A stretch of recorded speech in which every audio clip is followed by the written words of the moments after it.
Warahmatullahi wabarakatuh. Waalaikumsalam warahmatullahi wabarakatuh. Alhamdulillahil wahidil ahad, al-fardis samad, wassalatu wassalam ala man fis sama ismuhu Ahmad, wa man fil ardi ismuhu Muhammad, wa ala alihi wa sahbihi ila yaumil ma'ad, amma ba'd.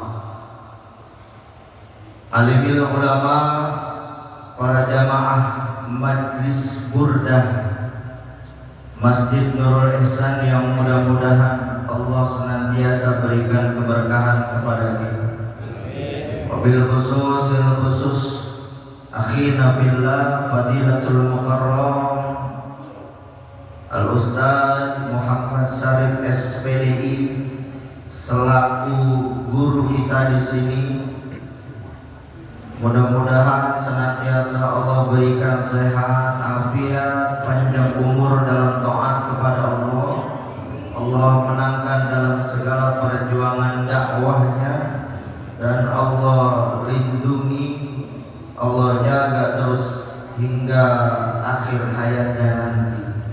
Dan juga di sini ada orang tua kita Fadilatul Mukarram Al-Ustaz Bapak Haji Muhammad beserta putra tercintanya Al-Ustaz Muhammad Yusuf yang beliau selaku amil juga, dan juga yang mengatur acara pada pagi hari ini Al-Ustaz Ahmad Yadi, benar Bang ya?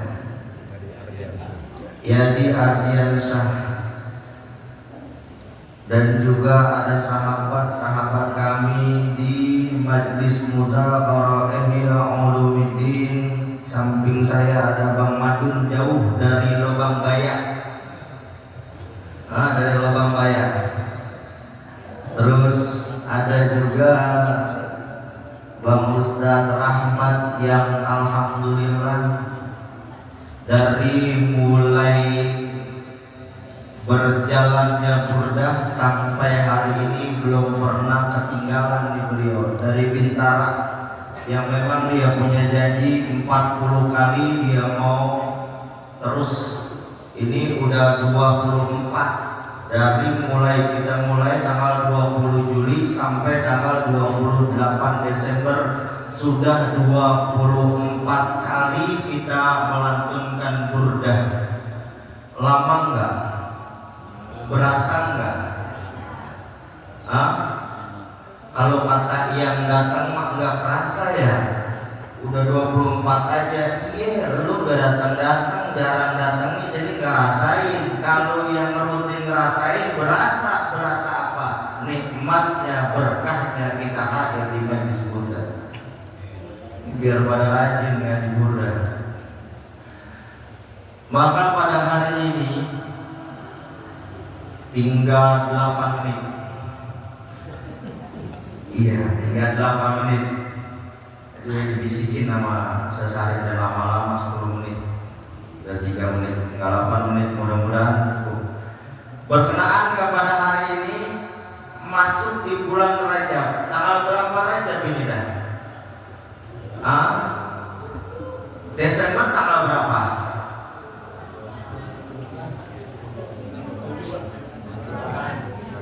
Tanggal berapa Desember? 28. Rajabnya tanggal berapa? Tanggal 7. Lebih-lebihin aja. Kita mulai tanggal 1 Rajab pada Senin mana? Jangan dulu-duluin aja.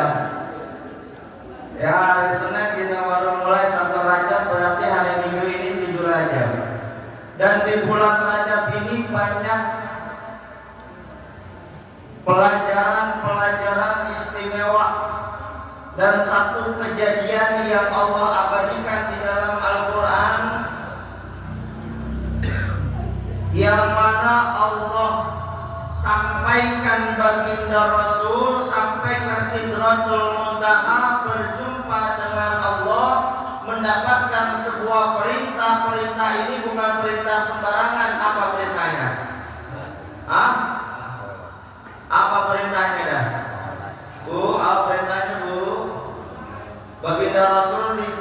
berjumpa dengan Allah dapat satu perintah yang luar biasa. Apa perintahnya? Udah pada paham, cukup deh ya. Iya, begitu doang udah aja apa lagi. Udah pada paham, perintahnya salat.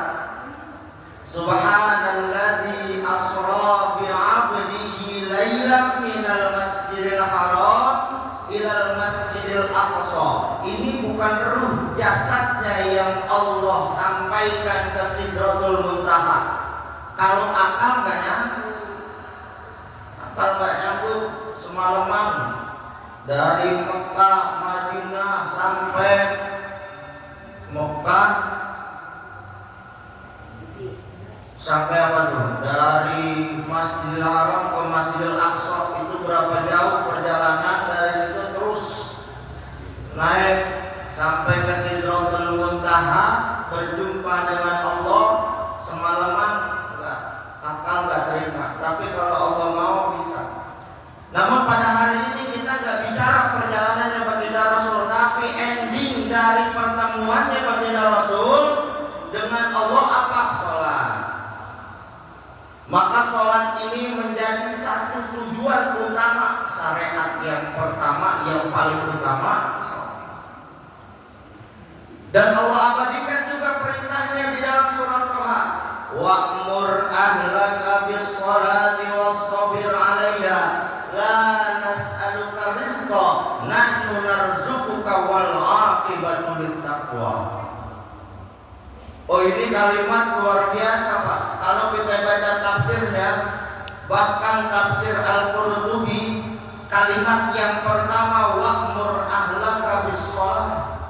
Ini sebuah perintah, memang perintahnya kepada baginda Rasul, tapi maknanya umum buat siapa? Buat seluruh umatnya baginda Rasul. Siapa kita? Terkhusus adalah kita bapak-bapak nih. Bapak-bapak yang pada punya anak, ya jangan mikirin bikin anak mulu. Tanggung jawabnya besar nih.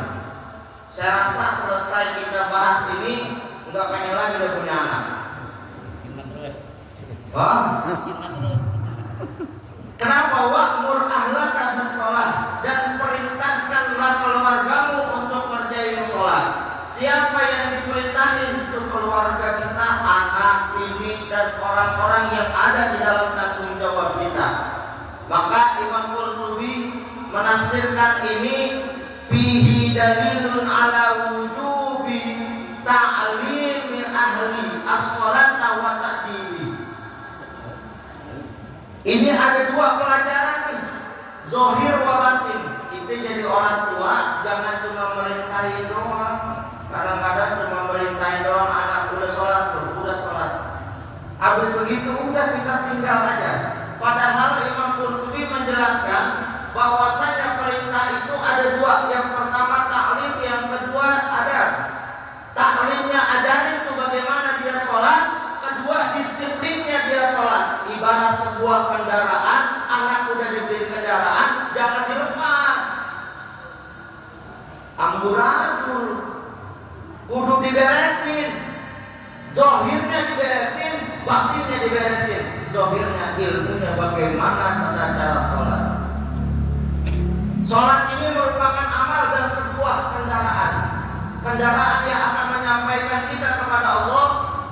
Dan Imam Ghazali memberikan satu catatan, kendaraan yang akan menyampaikan kita kepada Allah ada tiga. Yang beliau mengutip dari perkataannya Sayyidina Umar bin Abdul Aziz di dalam kitabnya Ihya Ulumuddin pada bab Fadilatus Shadaqah. Apa kata beliau? As-sholatu tuballighuka nisfat tariq, was-shaumu yuballighuka babal malik, was-shadaqatu tudkhiluka alaihi. Tiga kendaraan yang harus dipersiapkan. Pertama buat kita, kedua buat anak keturunan kita, dan ketiga buat orang-orang yang ada dalam tanggung jawab kita. Sholat yang sholatnya zahir wa batin baru menyampaikan kita separuh perjalanan, belum sampai ke Allah, belum sampai ke surganya, belum sampai ke kerajaannya Allah, baru separuh perjalanan. Sholat yang bagaimana? Sholat yang zahirnya benar, batinnya benar. zohirnya doang. Ibarat kendaraan nih, anak dibeliin mobil, istri dibeliin mobil, orang-orang yang ada di tanggungan kita beli kendaraan. Habis itu kita nggak kasih tahu, kita nggak ajarin, kita nggak rawat, kita nggak jaga. Akhirnya lama-lama yang namanya kendaraan kalau nggak dirawat, nggak dijaga, rusak.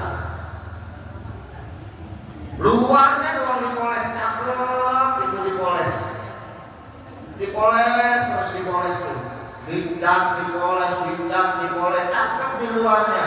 Tapi pas kita dibuat jalan, nggak kuat diambilkannya. Iya nih, barat kendaraan begitu, sama sholat pun begitu Pak. Kalau cuma gerakannya aja sampai sekarang ya begitu aja kan. Sampai ke Allah ya belum tentu. Bagus enggaknya sholat kan kita yang tahu. Makanya kalimat selanjutnya apa? Wastabir 'alaiha. Dan bersabar atas urusan sholatnya kudu sabar, urusan merintahin sholatnya kudu sabar. Sabar buat diri, sabar buat merintahin. Makanya kalimatnya istabara, wastabir. Ini ada kalimat yang memang sabarnya tingkatnya tingkat tinggi. Kudu banyak sabarnya. Sabar dalam ngejalaninnya, sabar dalam urusan perjuangannya. Karena sholat ini Pak kudu banyak sabarnya.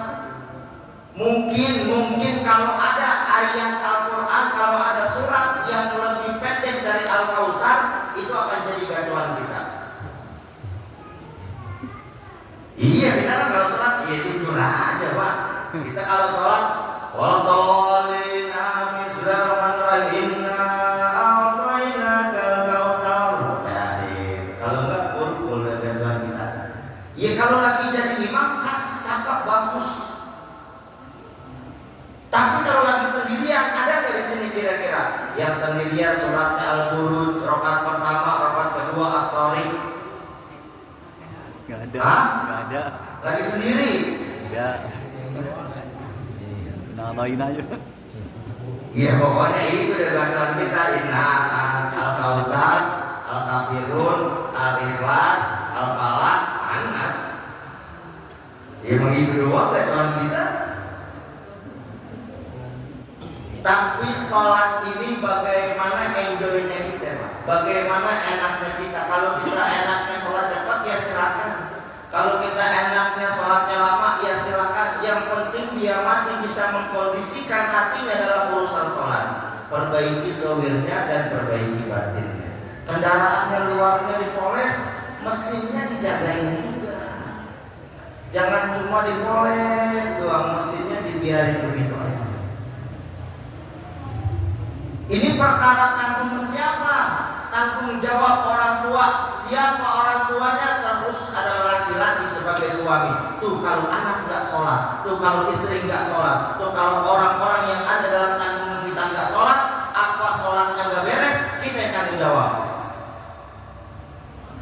Wah, hati-hati Pak, jadi laki-laki. Bu, laki-laki tugasnya berat, ngajak para sama sama laki-laki. Lah perempuan berat apanya? Lah perempuan mah asal giliran yang wajib dikerjain, sholat 5 waktunya benar, puasanya benar, amat taat sama laki, ya udah, surga tempatnya. Memang Bu, masak, nyuci, ngepel, ngurusin rumah bukan kewajiban seorang istri, kewajiban bersama, kewajiban istri taat sama suami. Kalau suami merintahin ngepel, suami merintahin nyuci, suami merintahin masak, kerjain.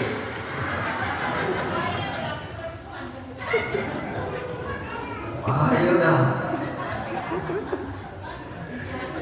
Ini enak laki-laki. Enak tuh jalan laki.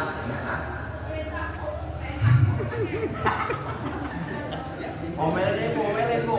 Udah entah mulu katanya. Lah emang syariatnya begitu. Lah emang ada di Al-Quran An-Nisa'u ya kalimatnya begitu. Qawwamuna 'alar rijal. Enggak ada Bu. Al-Quran itu ar-rijalu qawwamuna 'alan nisa'. ini jangan diartikan laki-laki jadi bos, jadi pemimpin, jadi suami yang baik. Kalau pemimpin bukan yang nyuruh tapi nyontohin. Gini nih nyuci yang benar contohin dulu, gini nih ngepel yang benar contohin dulu, gini nih masak yang benar contohin dulu. Abis itu udah dia perintah.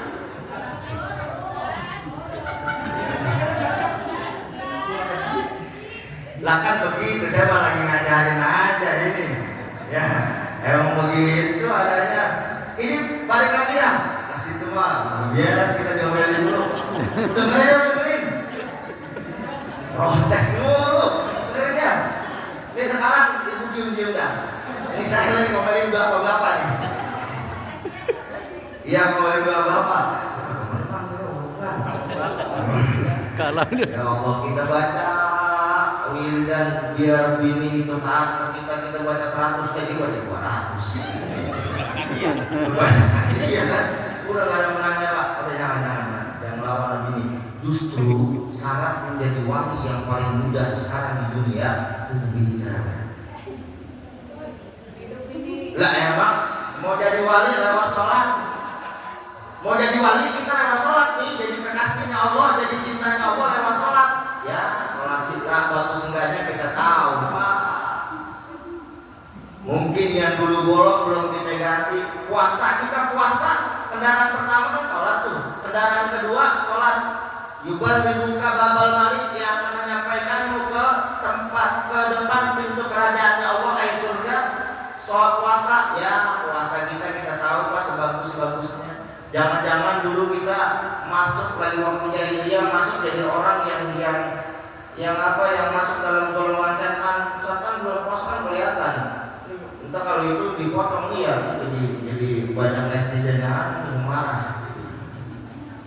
Iya bulan puasa tuh kita kalau melihat setan gampang setan kepalanya gak kelihatan, badannya gak kelihatan, kaki doang gak kelihatan. Batuk. Iya jangan-jangan dulu kita itu ada di situ tuh dulu ya begini. Enggak saya enggak nunduk-nundukin enggak bisa dia ngajinya nunduk aja gitu duduk. Kita kan serempak karena udah ada kejadian. Dia jamaah kita nunduk aja mana ngempet kita yang nunduk. Lah kan kagak resep. Kita habis ngaji sarapan udah jadi kita jadi gotong aja orang. Iya bang bukan nunduk enggak bang enggak biar seger bang. Iya jangan-jangan kita itu baju dingin di situ ya. Iya dulu ada di situ tuh jangan-jangan kita di situ. Yang begini mau jadi wali lah susah. Sedekah ya sedekah. Ini kalau sedekah saya bahas panjang nih Bu. Ini jadi para murid biar pada tahu diri. Saya terakhir. Saya ceritanya bicara sedekah karena sedekah yang akan memasukkan kita. Ini 3 kendaraan yang Imam Ghazali suruh beresin, suruh bagusin biar gampang sampai ke Allahnya. Kalau nggak dibagusin sampai sih ke Allah. Cuma lama, ya gini aja dah. Satu waktu mungkin mudah-mudahan ini bos kita dengar lagi di sono lagi jalan pulang ini. Ya lagi jalan pulang insya Allah. Semalam udah kontak-kontakan sama beliau sampai di sini sekitar jam 12-an. Ya. Doain mudah-mudahan nggak ada kendala, pesawatnya lancar sampai di bandara jam 8:30, prepare sampai jam 9:30, kemungkinan tiba sampai di Jati Bening jam 12 malam nanti. Mudah-mudahan dia dengar. Contoh ini mah contoh. Ini satu waktu kita mau acara burdahnya di Pilang. Pilahnya udah ada, bagus tempatnya luas, lega segala macam. Mobilnya disiapin. Iya mobilnya cakep, luarnya cakep, mesinnya goblok. Nyampe nggak ke sono? Iya nyampe, lama. Iya lama jalannya pelan asal digas dikit dia ngadet, digas dikit dia ngadet, lah mobil rusak. Iya sama begitu juga. Ya kita yang penting kita sholat kan udah nyampe. Iya nyampe lama, orang-orang udah pada ngopi, udah pada tidur, udah pada makan, lu masih di jalan aja tuh. Ini kan perlu dibagusin 3 nih. Sholat, bagusin, zahir dan batin, puasa zahir batin, sedekahnya juga bagusin.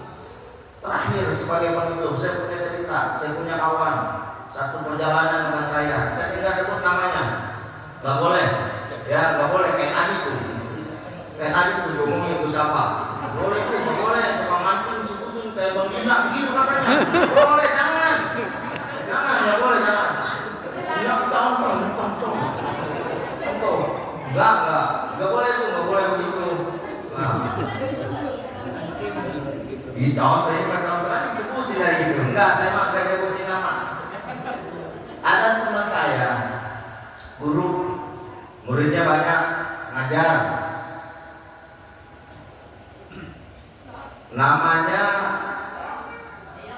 ya disebut ya. Cuman kita ini teman-teman pada panggil dia khalifah. Karena dia seorang pemimpin di kampungnya dan gelar ini diberikan oleh guru mulia. Dipanggilnya khalifah tidak di sensor. Ini dia ngajar, gurunya banyak, muridnya banyak. Tapi asal giliran saya main ke tempatnya muluk dirokok mulu. Dia selalu saya main datang, saya lihat rokoknya tinggal 2 batang. Enggak lama dia beli warung. Saya curiga sama dia. Saya bilang, kan emang ente gak punya murid? Ada gitu. Banyak, guru makin beli rokok mulu.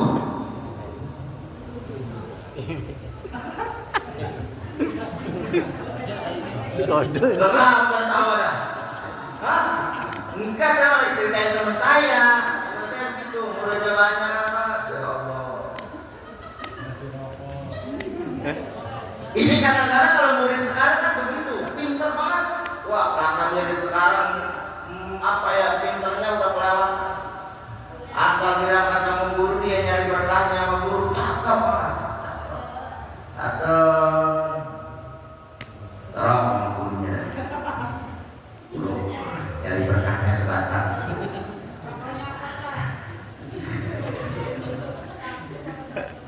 Itu teman saya, Bu. Itu teman saya, Pak.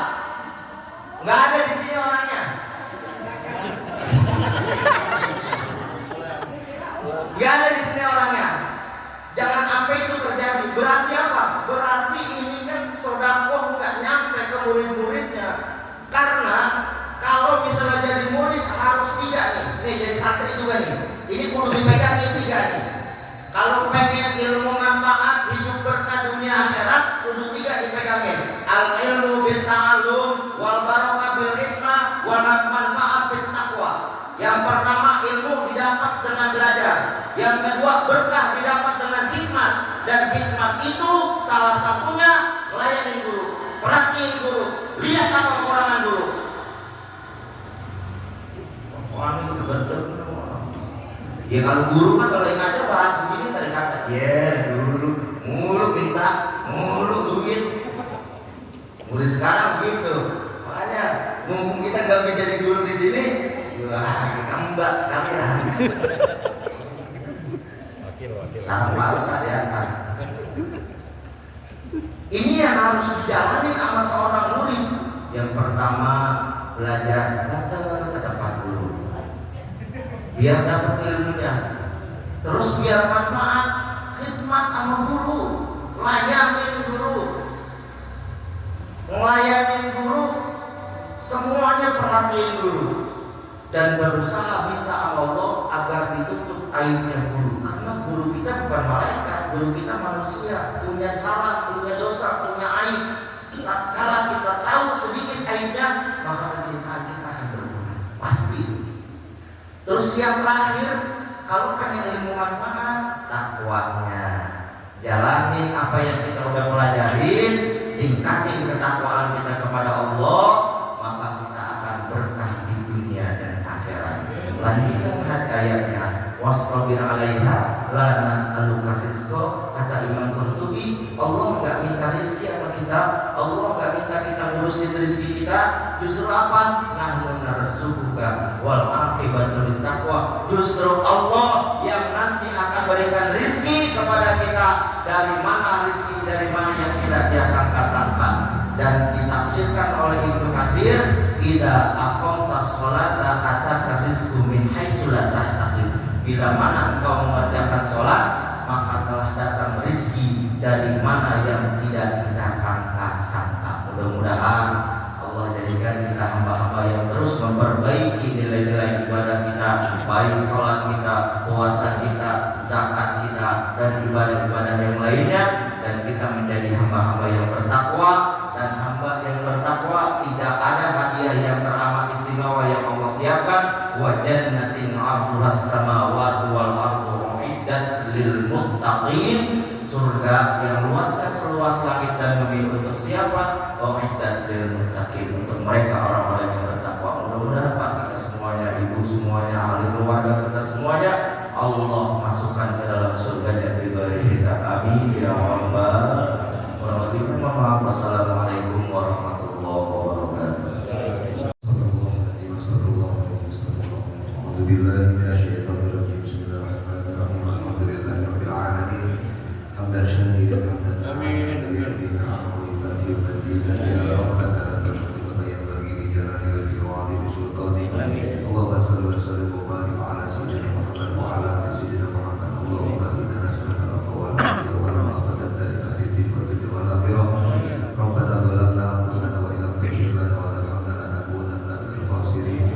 Allahumma habib ilaina al-iman wa zayyinhu